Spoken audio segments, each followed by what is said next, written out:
Conseguem ver? Sim. Sim. Beleza. Bom dia, pessoal.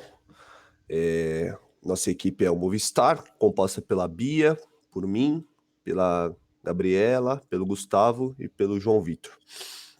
A gente vai passar agora um pouquinho para apresentar para vocês a nossa proposta. Então, a gente vai falar um pouquinho sobre a introdução, de como a gente chegou nessa ideia e do porquê. Abordar um pouquinho a arquitetura e as tecnologias que a gente usou. Depois um pouquinho do scope e wireframes. O número 4 a gente vai falar um pouco sobre o gerenciamento do projeto. E para finalizar, como a gente vai manter o aplicativo em si.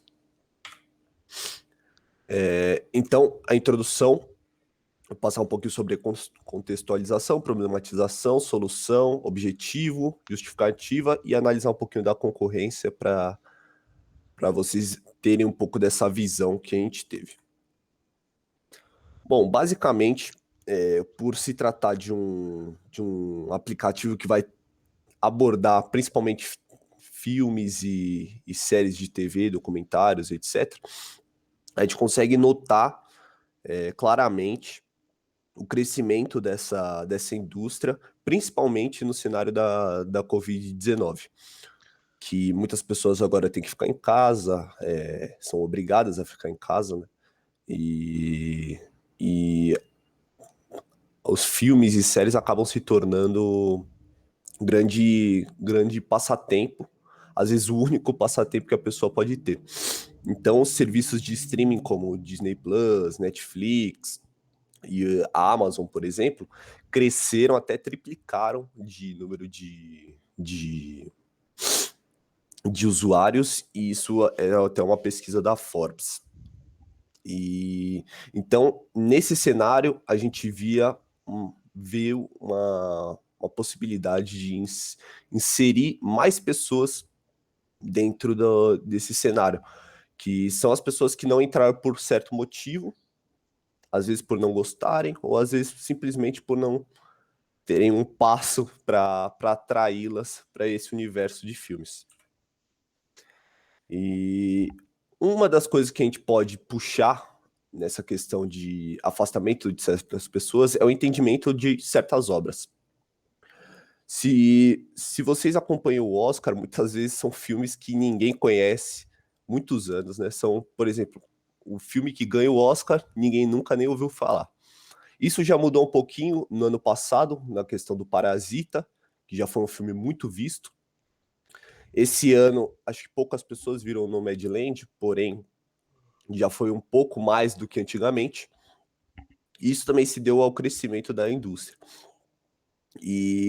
Porém, falando um pouco sobre o entendimento das obras, como poucas pessoas assistiram, ou nem tantas quanto os blockbusters da vida, o pessoal acaba não interagindo muito, não trocando essa informação, e às vezes as pessoas ficam um pouco afastadas dessas obras por não entenderem ou simplesmente por não ver ninguém falando sobre elas. E isso também se dá por aplicativos que hoje já existem, falando sobre filmes, livros, etc. Eles trazem uma interação um pouco pobre sobre as obras em si. Então, as pessoas elas não conseguem comunicar entre si de uma forma efetiva, como se fosse em uma rede social, por exemplo. E é esse o ponto que a gente enxerga de melhoria. Então, o que a gente propõe é a Movistar, que seria uma plataforma web que você poderia assistir não, mas guardar os filmes que você assistiu, guardar filmes para assistir depois na sua watchlist, e além disso você pode criticar os filmes positivamente e negativamente, e ainda compartilhar com seus amigos, como se fosse uma mini rede social de filmes, porém com uma interação um pouco mais ampla. Então você pode recomendar para certa pessoa um filme, você pode chamar tal pessoa e pedir orientação sobre um filme, ou série, documentário, etc. E isso é a nossa solução, preza realmente mais a interação, que hoje é um pouco problemática em outras aplicações. Então, a gente tem como objetivo facilitar o conhecimento de novas obras, como já dito, além do conhecimento e entendimento de certas obras, porque também no cinema ele é muito amplo devido a isso. O filme ou a série pode significar certa coisa para você, mas para mim pode ser outra visão. E essa troca, essa interação entre as pessoas, os telespectadores, é muito rica.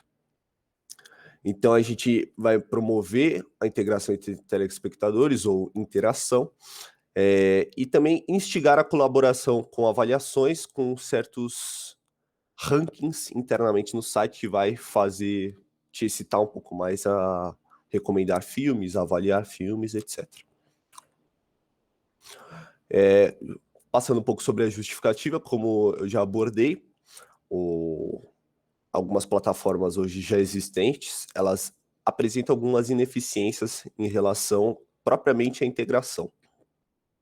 Porque, normalmente, essas aplicações utilizam uma API para abordar os filmes, etc. Porém, como é abordada essa API é um pouco ineficiente e não promove tanta integração quanto a gente gostaria. E, além disso, algumas features que são apresentadas, como criação de listas e tudo mais, podem ser um pouco melhoradas, e é o que a gente vai passar um pouco agora. Abordando um pouquinho sobre a concorrência, principalmente, a gente pode abordar o IMDb, o Letterboxd e o Filmou.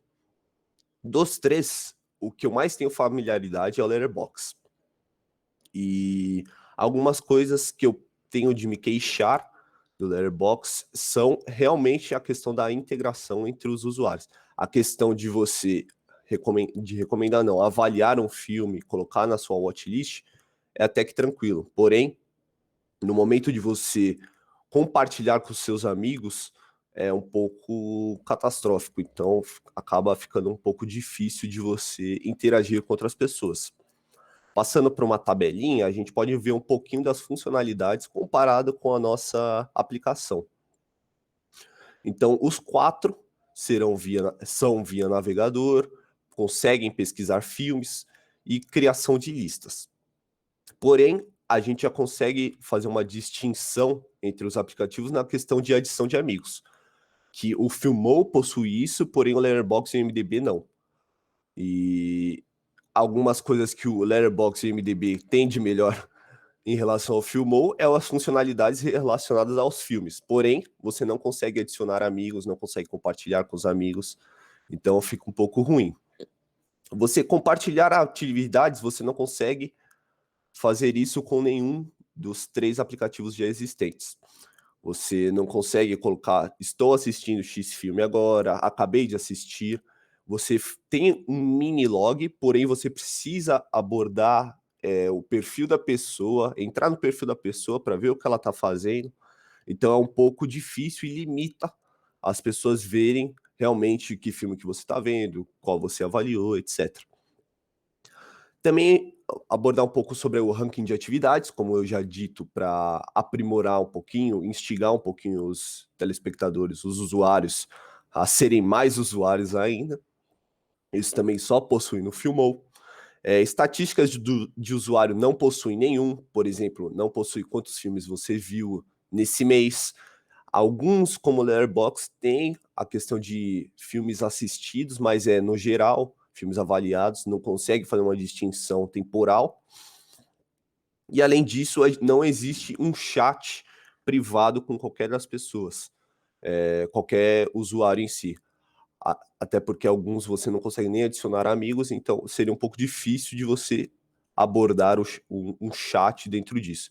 Então é outra funcionalidade que o Movistar traria dentro desse universo. Agora, a arquitetura, acho que o Gustavo vai falar um pouquinho para a gente. Isso aí, pode passar. Vai lá. Pode passar aí, valeu. Então, como nossa aplicação será uma aplicação web, nós vamos utilizar uma das principais tecnologias do mercado no nosso projeto. Para o front-end, nós utilizaremos o HTML, que permite a criação de botão, seção, parágrafo e outros recursos. e ela será a nossa camada view, ou seja, ela será utilizada para a exibição do conteúdo e ser a interface com o usuário, para receber dados e apresentar a resposta.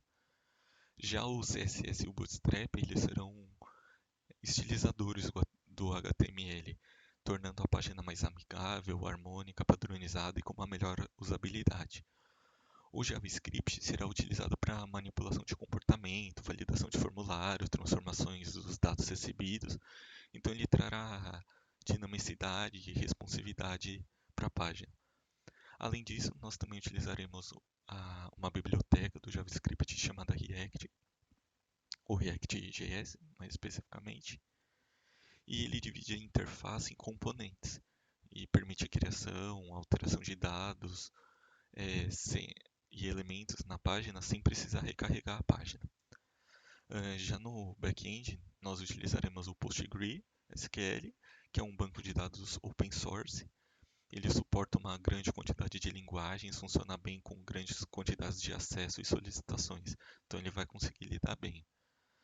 Nós também utilizaremos o Node.js, que é um ambiente de execução do JavaScript, e ele permite trabalhar com o JavaScript tanto no front-end quanto no back-end. E, portanto, ele possui uma boa sincronia com o React. Além disso, ele não utiliza muitos recursos computacionais e possui diversas bibliotecas. Para hospedagem, nós utilizaremos o AWS, que é o Amazon Web Services, que ele é um serviço de computação em nuvem e ele possui diversos serviços que facilitam a sua utilização. Além disso, ele pode hospedar tanto o front-end quanto o back-end. É isso. Pode passar.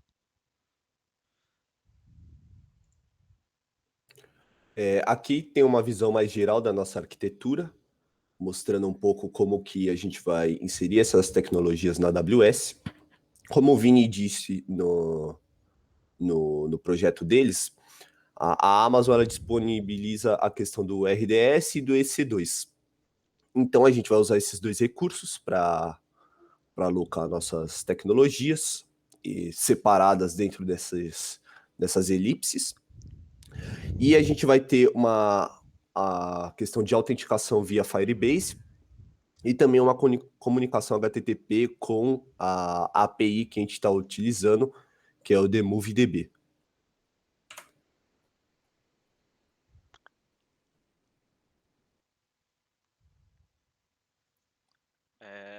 Aqui nós temos o esboço do DAR. Foi levantada a partir das funcionalidades elencadas no MVP. Bom, aqui nós identificamos 5 entidades principais, que seria o usuário, a lista, a avaliação, filme e selos. Bom, uma breve explicação agora dos relacionamentos é que a entidade usuária ela teria relacionamento com a lista, com a avaliação e com selos. Os relacionamentos entre usuário e lista e usuário e avaliação serão de 1 para n, pois o usuário poderá ter n listas, mas a lista terá um único dono. E o mesmo acontece para as avaliações. Bom, o relacionamento entre usuário e selo será de n para m, pois o usuário poderá conquistar vários selos e os selos poderão ser conquistados por diversos usuários. Ali na entidade filme, ela recebeu um único atributo, que será o seu ID. Ele será usado para recuperar as informações da API e utilizar nos relacionamentos da lista e da avaliação. O relacionamento da lista e do filme será n para m, pois uma lista pode ter vários filmes e um filme pode estar em diversas listas. E por fim, tem o relacionamento avaliação e filme, que será também de 1 para n, pois o filme pode ter várias avaliações e essa avaliação será exclusiva daquele filme. Pode passar.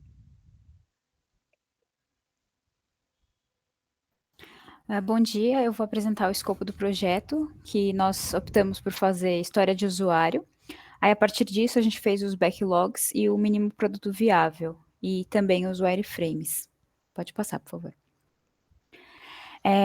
A gente criou 3 histórias de usuário, com base até em histórias de conhecidos nossos. Essa primeira história é de um amigo meu que ele tinha um projeto pessoal de assistir um filme por dia durante um ano.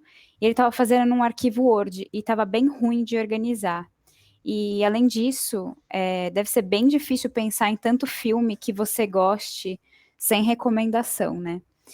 A segunda história tem a ver com o objetivo do projeto, que é da rede social, de fazer amizade por lá, de ter chat privado e tudo mais. E a última são das pessoas que buscam avaliações mais nichadas. Pode passar. Com essas histórias, a gente criou o backlog, que eles estão organizados por prioridade. Então, login, cadastro de usuário, avaliação de filme, classificação de filme, criação de lista de favoritos, filtros de classificações, alteração de dados dos usuários, recomendações de filmes, bom, e etc. E pode passar.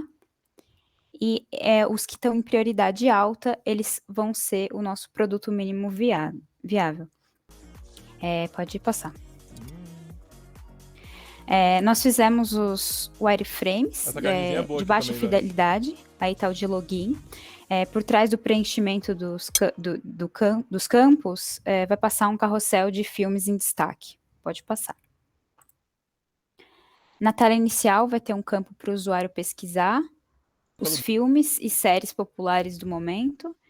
Embaixo as opções de Pro, que o Gustavo vai explicar mais para frente. E do ladinho as propagandas.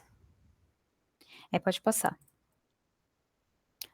No perfil de usuário vai ter um campo opcional de sobre mim, a foto, a quantidade de filmes assistidos, de favoritos e também a quantidade em dias de filmes assistidos. Será possível ver os filmes os filmes assistidos recentemente, os melhores avaliados, os favoritos, os selos, os amigos, as listas e as estatísticas. Pode passar. Aí, na tela de filme, né, quando você clica no filme, vai ter a capa, a avaliação, a possibilidade de adicionar aos assistidos, listas, os favoritos. E, além do título, a descrição, os diretores, o elenco e a média das classificações. Aí também vai ter os filmes recomendados, né, parecidos com esse, as listas e os comentários. Pode passar. Bom dia. Agora falando um pouco sobre o gerenciamento do projeto, a metodologia de gestão que a gente utilizou, a organização da equipe e a gestão de tempo. Bom, como metodologia, foi definido pela nossa equipe a utilização de dois métodos, né, que é o Scrum e o Kanban. No Scrum, a gente está utilizando as sprints, né, que são de uma semana, para acompanhar como está sendo a evolução do projeto, para a gente conseguir cumprir os prazos de entrega, e também a gente está realizando as reuniões semanais para fazer todo esse acompanhamento. Já no Kanban, a gente usa mais para ter uma gestão visual. Cadu, pode passar, por favor. Por exemplo, aqui a gente está usando o recurso Projects do GitHub e a gente consegue delegar, priorizar todas as tarefas. Nesse exemplo, a gente criou 3 projetos, né? Que primeiro é toda a atualização que a gente tem no blog, no YouTube, no SVN, toda a codificação do nosso projeto e a gente tinha criado também o desenho do projeto, né? Que seria a partir da documentação. Pode passar, por favor. Aqui também mostrando como que a gente também está organizando as tarefas do desenho do projeto. Pode passar. A organização da equipe foi feita, as tarefas, né, a gente organizou conforme a experiência, interesse e habilidade de cada integrante, né, das tecnologias que a gente está utilizando nesse projeto. Então, para o front-end, eu e o Cadu, a gente ficou responsável, o back-end, a Gabi, o Gustavo e o João, no banco de dados, eu, o Gustavo e o João, nos testes, o Cadu e o João, na documentação, todos ficaram responsáveis, no blog, todos menos o João, nos vídeos foi o Gustavo e a Gabi, que é a gerente do projeto. Para a gestão do tempo, a gente usou o gráfico de Gantt. Então, a gente elencou todas as tarefas, a duração de cada uma, o início, o fim e como que tem que ser a procedência dessas tarefas também.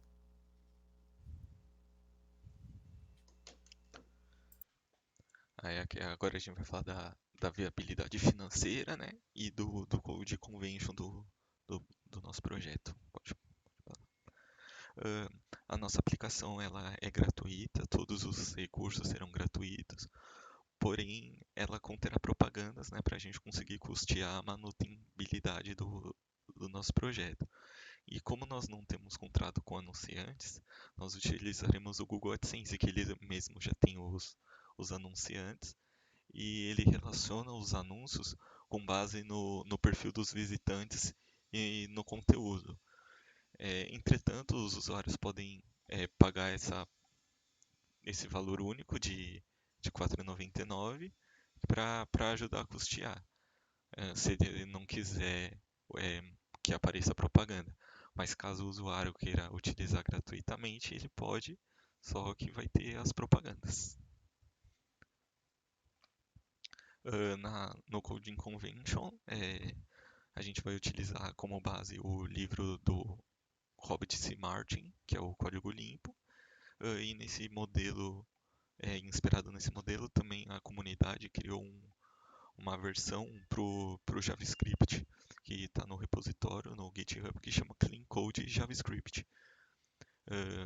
E para verificação, nós utilizaremos uma ferramenta chamada JSLint, que ela verifica se a escrita do código está correta. Pode passar. Aí, as referências. É isso. Obrigado.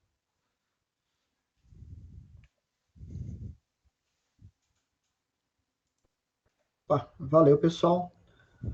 Bom, tem alguns pontos aí que eu já mencionei para outra equipe, né? Então, para não me estender também, repetir alguns pontos que eu já falei, leve em consideração também o que eu já mencionei. Eu vou, na verdade, apontar três elementos aqui principais que eu enxerguei na apresentação de vocês. O primeiro, vamos lá no slide 13.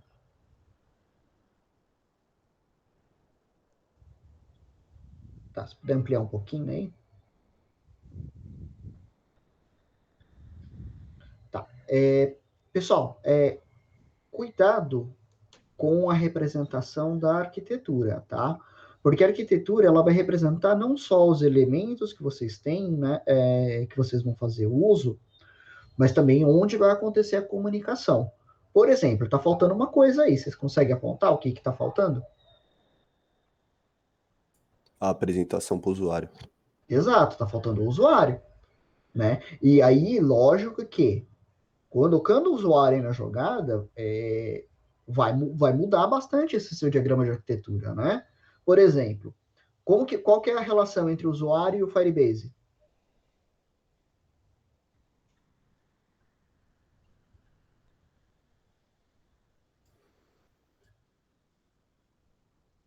Que o Firebase vai fazer a autenticação, né? Então... Exato, né? Você vai fazer pelo front-end a autenticação do Firebase. Lógico que você vai precisar também da comunicação do back-end. Tá vendo como o diagrama de arquitetura de vocês está subrepresentado aí sobre o que tem de comunicação? Sim. Né? O Demove Database, a API deles é HTTP mesmo, não é HTTPS? Sim, pelo que eu achei, eu só achei HTTP mesmo. Não menciona nada de HTTPS. Tá. Beleza. E assim, e também tentem. Tá certo que o diagrama de arquitetura ele depende. Ele permite algumas liberdades desde que fique bem representado. Mas desde que fique bem representada a comunicação.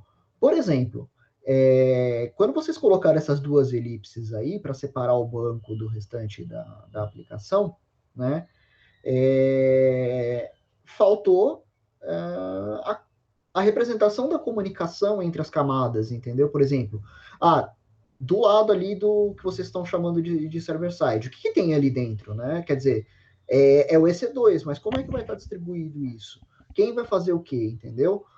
O Bootstrap ele vai estar dentro do EC2 ou ele vai estar dentro do S3 fazendo uso de mecanismo de CDN, entendeu? O front e o back-end vão estar tudo na mesma coisa, tudo no EC2? Tá? O diagrama de arquitetura ele precisa representar como a aplicação está organizada. Tá? Esse diagrama aí de vocês não está representando isso. Beleza. Tá? Só tá, na verdade, duas elipses aí com as tecnologias e duas setas apontando para o serviço de terceiro. Do ponto de vista técnico, não dá para ter uma noção de como isso está organizado, entendeu? E aí foge do propósito do que se espera de um diagrama de arquitetura, beleza? Beleza. Tá. Vamos lá no 14. Bom, modelagem de dados, MER e DER. Eu enxergo aí, na verdade, já alguns pontos, né? Apesar que ainda está numa fase bastante preliminar aí o MER e o DER de vocês, mas eu já enxergo uns pontos de atenção. O primeiro deles é com relação aos selos, tá? Qual que é a ideia dos selos? Você vai ter uma imagem nele, é isso? Isso. E essa imagem ela vai ser apresentada para o cliente, no usuário, certo? É como se fosse uma conquista dele. Tá. E aí vocês estão armazenando isso como um blob dentro do servidor, né? Tá. Vocês chegaram a pensar em como otimizar o envio dessa mensagem? Quer dizer, o envio dessa imagem? Ainda não, professor. Na verdade, o blob foi o que eu encontrei como salvar a imagem, né? Porque eu não tinha certeza ainda como seria utilizada essa imagem. Tá, porque assim, tem várias formas de você trabalhar com imagem. Você pode pegar e fazer a gravação direto no banco. Qual que é o problema? A cada vez que a página vai ser exibida, vocês vão ter que pegar. Vamos imaginar que vocês têm, sei lá, tipo, um usuário tem 50 selos. Certo? Sim. Você vai ter que pegar, vai fazer a requisição, né, dessa imagem do selo. Certo? Para cada um desses 50 selos, você vai trafegar do banco para o server-side para o front-end. Faz sentido? Sim. Faz. Qual que é o tamanho da pancada aí quando você começa a aumentar o número de usuários? É que teria que ter algum lugar para você hospedar esse selo. Sim. Bom, nada impede de vocês pegarem e fazerem o uso de gravar as imagens dos selos dentro do servidor como blob. Mas nesse caso, eu acho que talvez faça mais sentido vocês considerarem esses selos como artefatos de front-end. Né? Você tem o nome do selo, né, do banco, né, você tem essa modelagem aí, só que ao invés de você pegar e armazenar o blob no banco, você coloca os selos no sistema de arquivos. Porque o que acontece no sistema de arquivo da aplicação, como uma imagem do site. Por quê? Primeira coisa, você consegue pegar e fazer o uso de mecanismos de CDN para agilizar a entrega de arquivos estáticos. Né? Você tem caching, por aí vai. Né? Tipo, mecanismo de entrega de conteúdo. O segundo ponto é que essas imagens elas são muito associadas ao quê? Ao design da aplicação, certo? Se vocês precisam, de repente, resolvem fazer o quê? Fazer uma mudança de design, fazer um redesenho desses selos, né? Vocês conseguem fazer só mexendo em HTML e CSS, né? Eventualmente. Né? Sem precisar mexer na informação armazenada no banco. Né? Então, assim, essa questão do selo aí, nesse caso, eu acho que é um desperdício você armazenar a imagem no banco. Né? Porque, inclusive, você tem um custo mais alto do que armazenar só o arquivo num S3 da vida. Certo. Beleza? Professor, mas foi mais por colocar o tipo de que seria salvo, né? Porque eu não sabia até então qual que era o tipo para colocar aí. Tá, não, porque assim, o blob, o que você faz? Você está armazenando um arquivo binário dentro do banco. Né? Você pode pegar, armazenar imagem, você pode pegar e subir para o banco de dados um arquivo do Word, por aí vai. Tá? Você pode fazer esse uso? Pode, na verdade, o blob é pensado para isso. A questão é mais com relação ao consumo da informação. né? Porque quando vocês vão pegar e levar a informação para o banco, vocês têm que pensar também em como ela vai ser consumida, né? E aí, nesse caso em especial, dada a natureza do consumo da imagem do selo, né, é que começa a aparecer os problemas de armazenar ela no banco, tá? É mais nesse sentido que eu quis dizer, entendeu? Entendi. Que como é um recurso, um elemento de front-end, né? Porque a imagem, no final das contas, é um elemento de front-end, certo? Sim. Tipo, só puramente visual. Então aí vocês não precisam levar para o banco, entendeu? Porque ele não, assim... Porque assim, o selo, com a imagem ou não, ele continua tendo um significado, né, de dado. Né? Se você tirar a imagem daí, o dado ainda continua fazendo sentido, certo? Certo. E a imagem é só a representação. Então, por isso é a questão de mover para outro ponto. Ok, vou dar mais atenção nisso. Tá? Beleza, não, Obrigado. tranquilo. Aí, talvez, assim, para representar, sei lá, de repente o nome do arquivo da imagem, né? Tipo, como ficaria para conseguir pegar e montar o HTML certo, né? Para não dar trabalho. Ou usar, de repente, o ID do selo, né? Ou pensando, se for nomear, colocar um alias ou nome amigável, sei lá, por exemplo, sei lá, vocês têm um selo chamado 100 mil filmes.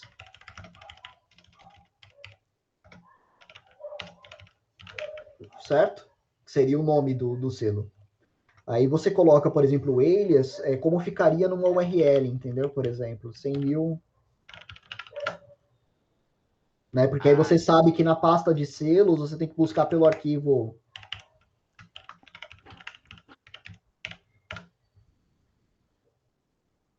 Tá? Ok. Tá? Porque aí você tem o quê? O nome, tipo, visual dele, né? E você tem o nome o nome relativo ao arquivo, para não ficar, por exemplo, sei lá, o ID, vamos supor que é o ID1, para não ficar um ID1.png. Então.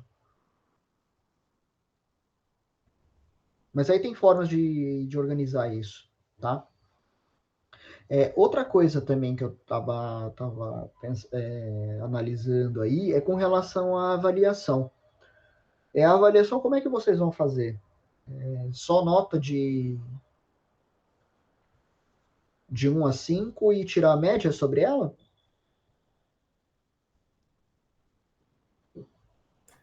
A avaliação, a gente consegue importar da API também, uma avaliação geral dos filmes, tipo, da API em si. E o que a gente pensou era também fazer uma avaliação dentro do site, tirar a média. Tá, cuidado, tá, pessoal? Porque quando você fala de avaliação, né, você tem algoritmos para fazer isso, não é pura e simplesmente a média aritmética, tá? Uhum. Porque o que acontece? Vamos imaginar o seguinte. Pega um filme bastante ruim, certo? Um filme bastante ruim e pouco assistido, certo? Sei lá. E aí alguém pegou e deu uma avaliação falando, nossa, esse filme é muito bom, e colocou 5 estrelas. Qual que vai ser a média dele? Sim. Entendeu? Uhum. Porque o que acontece, né? Quando você pega um algoritmo de avaliação, né, por exemplo, como a avaliação de produto da Amazon, né, esses algoritmos de loja virtual, né, que é basicamente o modelo que vocês vão precisar usar, né, eles não levam em conta só a média, né, uma média aritmética. Tem um cálculo que é feito que ele leva em consideração não só a nota que é dada, mas o número de avaliações que é feita. Né? Do tipo, ele tem uma relação que permite comparar. Né? Por exemplo, um filme que tem uma avaliação só, né? Ele tem um peso menor do que um filme que, sei lá, tem 200 mil avaliações, entendeu? Tipo, ele organiza com base nisso, né? E existem alguns algoritmos que permitem fazer esse cálculo, né, de nota. Um exemplo, né, é o algoritmo PageRank. Não sei se vocês já ouviram falar. Sim. Que é um dos algoritmos que é usado como base no próprio Google, né? para fazer, mas ele é usado, ele tem outras aplicações. Então, cabe vocês darem uma investigada um pouco maior, né, para ver qual que é o... se vocês procurarem por algoritmos de avaliação, né, vocês vão ver várias opções, prós e contras, né, e ver qual que se encaixa melhor aí no caso de vocês, tá? Beleza. Então, vocês precisam dar uma olhada nisso. Bom, beleza, eu acho que do Mera aí, como ele ainda está bastante inicial, né, vocês representaram só as estruturas principais, eu acho que eram esses os pontos que eu queria comentar. Agora vamos lá para o 16, 17.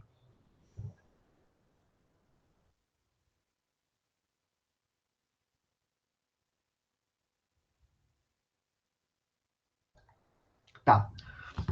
O primeiro ponto é que, assim, vocês colocaram ali 3 histórias de usuário, né, que vocês consideraram como as principais, certo? Ou não? Não eram as principais? Certo, as 3 que a gente fez, 3 histórias de usuários. Ah, tá, não, beleza. Mas vocês já têm história de usuário da parte de login, de cadastro de usuário, avaliação do... Mas cada história é que, assim, nessas 3, elas tinham várias necessidades. Então, assim, dessas 3, a gente pegou esse backlog. Tá, pessoal, cuidado, cuidado para não fazer confusão, tá? Quando você fala de Scrum, né, quando você fala de métodos ágeis e fala que vai trabalhar com histórias de usuário, o que vai direcionar o backlog são as histórias de usuário. Então, você tem uma relação direta entre o que você tem de história de usuário e o que aparece no backlog. Tá? Os itens do backlog não pode acontecer de você ter uma história de usuário e ele se quebrar em vários itens de backlog, tipo, que não sejam histórias de usuário. Você pode ter uma história de usuário que se quebra em histórias de usuário menores. Tá? Então, Mas a gente vai ter que fazer 19, a gente vai ter que fazer 19 histórias de usuários? sim, porque o que acontece? A vantagem é a história de usuário, ela faz às vezes dos casos de uso. Né? As histórias de usuário, elas servem para fazer o quê? Da perspectiva de quem vai usar a aplicação, estabelecer a narrativa de como usar uma funcionalidade. E a história de usuário serve para orientar o quê? O desenvolvimento. Né? Tanto é que, por exemplo, vamos lá, você tem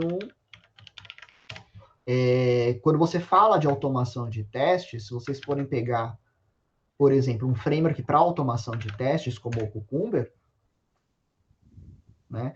O que você tem? Você tem arquivos que têm as histórias de usuário e os cenários dessa história de usuário como especificação do software, e você tem automação de teste em cima disso.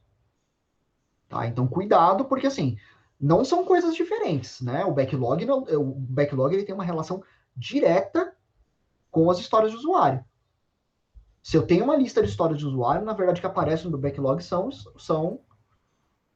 as histórias de usuário, tá? Mas, por exemplo, login. Que história seria? Ah, eu precisava fazer o login num site. Tipo, essa deriva. Não. Na verdade, eu, como usuário, de forma a ter acesso a informações de perfil privadas ou pessoais, preciso conseguir me autenticar na aplicação. Inclusive, até a ordem aí que vocês olham no backlog, tá vendo como qual que é a armadilha que acontece quando vocês começam a quebrar? Porque o que acontece? Primeiro, quando você fala de backlog, você não tem essa coluna, prioridade, tá? Quando você fala de backlog, a ordem de prioridade é a ordem na lista. Por essa lista aqui, tirando quem que é primeiro, pela lista que vocês apresentaram, quem que é o primeiro a ser desenvolvido? Login. Como você faz o login sem o cadastro de usuário? Entendeu? O cadastro de usuário está primeiro. Na verdade, essa parte do acesso privado é uma história de usuário só. Tipo, eu, como usuário, preciso ter um perfil... Bom, enfim, eu tô colocando assim de forma geral, mas dá para formular melhor essa história de usuário. Eu, como usuário do Filmou, de forma a ter de forma a ter as minhas informações pessoais, eu preciso de conseguir fazer um cadastro privado. Que aí vira o quê? O cadastro de usuário e o login. né? A história ela está muito complexa, aí você pega essa história de usuário e quebra em duas histórias de usuário, uma para o cadastro e uma para o login, entendeu?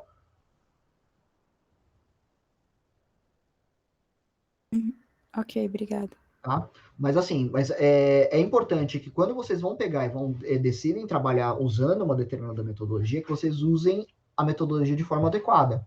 Por quê? Porque senão vocês vão começar a se enrolar, né? Porque porque o que acontece? Vocês vão ter a história do usuário contando uma coisa, o backlog de vocês contando uma coisa completamente diferente, entendeu?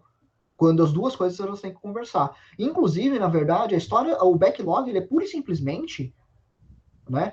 É a ordem das histórias de usuário na ordem que vocês consideram que elas devem ser executadas. Tipo, do prioritário para o menos prioritário. E o backlog, ele está sempre mudando. Né? A cada iteração, vocês avaliam o backlog para ver se um determinado item deixou de ter prioridade, se outro subiu, entendeu?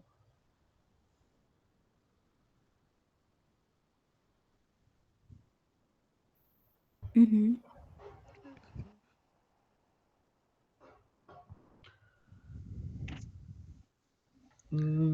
Beleza.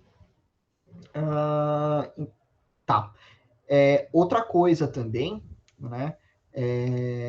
Aí já indo, na verdade, para a execução, para o dia a dia, né?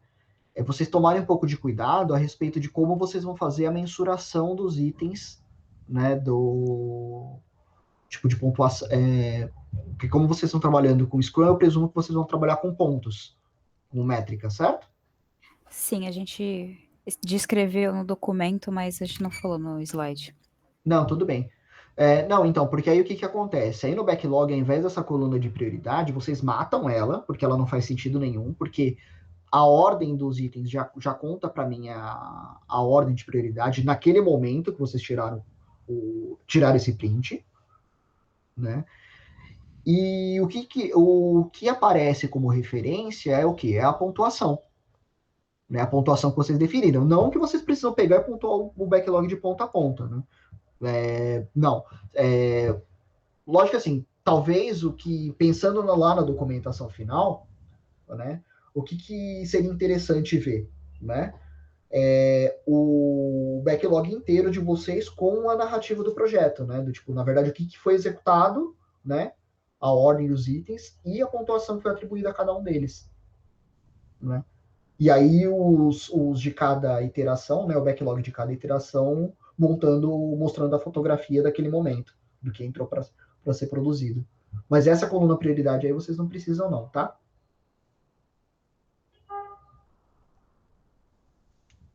Beleza.